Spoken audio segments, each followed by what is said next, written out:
As if the normal 27.5 Capra wasn't enough, YT turned the Enduro knob to 11 for its special race edition build, extending the travel from 170 to 180 millimeters front and rear.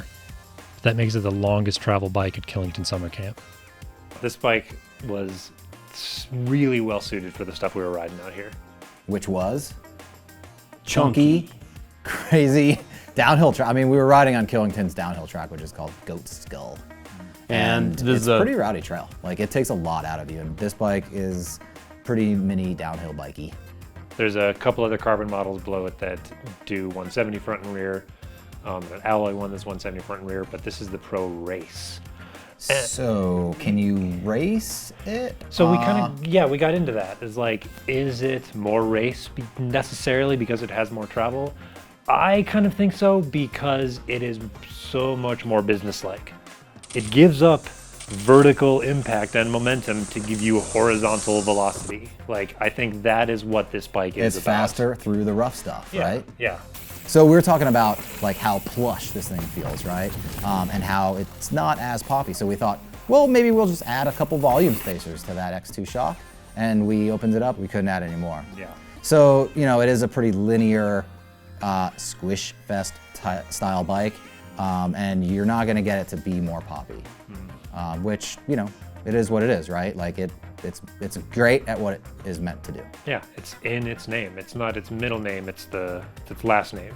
It's the Capra Pro Race. Yeah. The middle name is Pro, so it better be really good at it.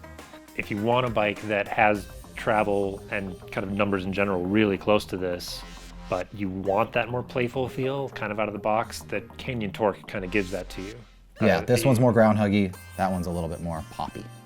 And I mean, this one, you can play with it, you can jump it. I was able to get a little styly with it here and there, but only because it was in this rowdy terrain where you're in a setting that you kind of need a bike like that. The way I put it is like, it doesn't like to be flicked, but you can throw it, you know? Yeah, like, that's true. Like it doesn't it. feel unmanageable, really. Like, and when you get it up to speed, it's composed and everything. And I think, like, for me, the faster I got it going, the faster I could sort of like change positions with it. It's a bike that likes the speed, but when it was going slower, that's when it's, you know, a little bit more sluggish, which is to be expected with a bike like this. You might think a bike with this much travel rides a lot like a downhill bike, and you'd be right. The Capra Pro Race is the ground huggiest bike in the bunch, thanks to its plush, linear feeling travel. If this bike had an opposite in the group, it'd be the super progressive Transition Patrol, which tended to skip over stuff the Capra simply devoured. What the Capra didn't devour, to nobody's surprise, was the uphills. As to be expected from a bike so at home on a downhill course, testers noticed a fair amount of squatting in the climbing portion of our loop, which the rear shock's relatively soft firm bow didn't do much to mitigate. But, you know, like when you're on undulating terrain, you got to make a transfer, you're climbing up 3,000 foot climb, maybe you're going to lose some efficiency there. Like, I didn't really like climbing this bike at all. I mean, it was a pig, kind of. It's hard to say that because, relatively speaking, compared to where bikes with this much travel were several years ago, it's friggin' remarkable, right? But I think for people who want something they're going to pedal all day long, you probably want a Capra 170. The 180 is more of like, you live in a town with a ski resort and you're going to ride the park a lot, and maybe you're going to climb it sometimes too. And I think you and I noticed that climbing this bike wasn't necessarily the most supportive kind of mid-stroke for climbing efficiency. You point it uphill, you're going to be sinking through its stroke as you're kind of trudging your way a little bit uphill.